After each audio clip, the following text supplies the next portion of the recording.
नमस्कार दोस्तों, आप सभी का स्वागत है आपके अपने यूट्यूब चैनल पर।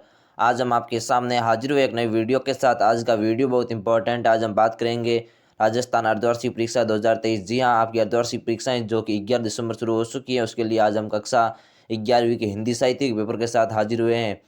हमने कक्षा 9वीं से लेकर 12वीं तक के लगभग सभी विषयों के प्रश्न पत्र अपलोड कर रखे हैं। यदि वो वीडियो आपने अभी तक नहीं देखे हैं तो जल्दी से जाकर देख लीजिए। आइए हम आज का वीडियो स्टार्ट करते हैं। आप देख सकते हैं अर्धवार्षिक परीक्षा मॉडल प्रश्न पत्र। जी हाँ, आपका यह मॉडल पेपर है, तो इनमें से ही आपको ज़्यादातर क्वेश्चन देखने को मिलेंगे। कक्षा 11वीं है और विषय है हिंदी साहित्य। पूर्णांक 70 नंबर का है और समय है 3 घंटा 15 मिनट का, यानी 3.25 घंटे का आपके पास टाइम है।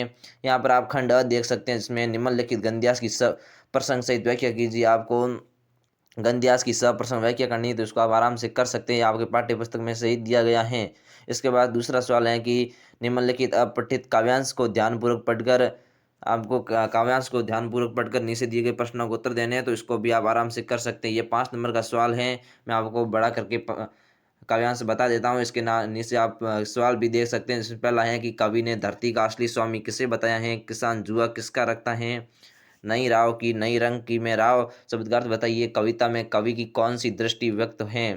प्रस्तुत उपन्यास में किसान की कौन सी प्रवृत्ति मिलती है। तो आप इन सभी प्रश्नों को उत्तर दीजिए और सभी प्रश्न एक एक नंबर के हैं। इसके बाद तीसरा है कि निम्नलिखित काव्यांश की प्रश्न व्याख्या कीजिए। आपको काव्यांश की प्रश्न व्याख्या करनी है, तो ये आपके पाठ्य पुस्तक में से दिया गया है, यहाँ आप आराम से देख सकते हैं। इसके बाद खंड ब आता है, जिसमें है निम्नलिखित में से किसी एक विषय पर निम्न लिखिए। आपको 3 निम्न दिए गए, इनमें से आपको किसी एक विषय पर निम्न लिखना है। जैसे मेक इन इंडिया, एक महामारी से पैदा हुई स्थिति यानी कि कोरोना, यदि मैं भारत का प्रधानमंत्री होता, यानी तीनों निबंध आपको याद करके जाना है। आपको तीनों में से एक निबंध देखने को पक्का मिलेगा। इसके बाद आगे आप देख सकते हैं 5वां सवाल, जिसमें प्रधानाचार्य राजकीय उच्च माध्यमिक विद्यालय सोमू की ओर से पुलिस अधीक्षक जयपुर को एक सरकारी पत्र लिखिए, जिसमें बोर्ड की परीक्षा के दौरान विद्यालय परिसर में उचित पुलिस बल नियुक्त करने का अनुग्रह किया गया हो। तो इसको भी आप आराम से कर सकते हैं। इसके अथवा में भी आपको सवाल मिल रहा है। ये 4 नंबर का क्वेश्चन है। इसके बाद छठा सवाल है कि केंद्रीय विद्यालय जयपुर की ओर से वृक्षारोपण कार्यक्रम का आयोजन किया गया, उस पर प्रेस विज्ञप्ति जारी कीजिए। आपको प्रेस विज्ञप्ति लिखनी है। ये भी 4 नंबर की है। इसके बाद खंड से आता है, जिसमें आपको बहुविकल्प प्रश्न मिलेंगे। इसमें कुल आपको 7 सवाल मिलेंगे, जो सभी एक एक नंबर के हैं।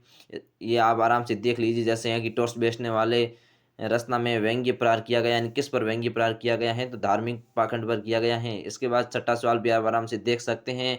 इसके बाद 8वां सवाल है, जिसमें निम्नलिखित अति लघुरात्मक प्रश्नों के उत्तर आपको देने हैं। कुल 7 सवाल हैं और सभी एक एक नंबर के सवाल हैं। इसके बाद लघुत्तरात्मक प्रश्न आप देख सकते हैं, जो 2-2 नंबर के सवाल हैं। और लास्ट में खंड द आता है, जिसमें आपको निम्नात्मक प्रश्न मिलने हैं, और ये सभी प्रश्न 66 नंबर के हैं, और इसमें आपको अथवा भी देखने को मिलेंगे। 17वां सवाल है कि सिद्धेश्वरी के झूठ 100 सत्यों से भारी है, सिद्ध कीजिए।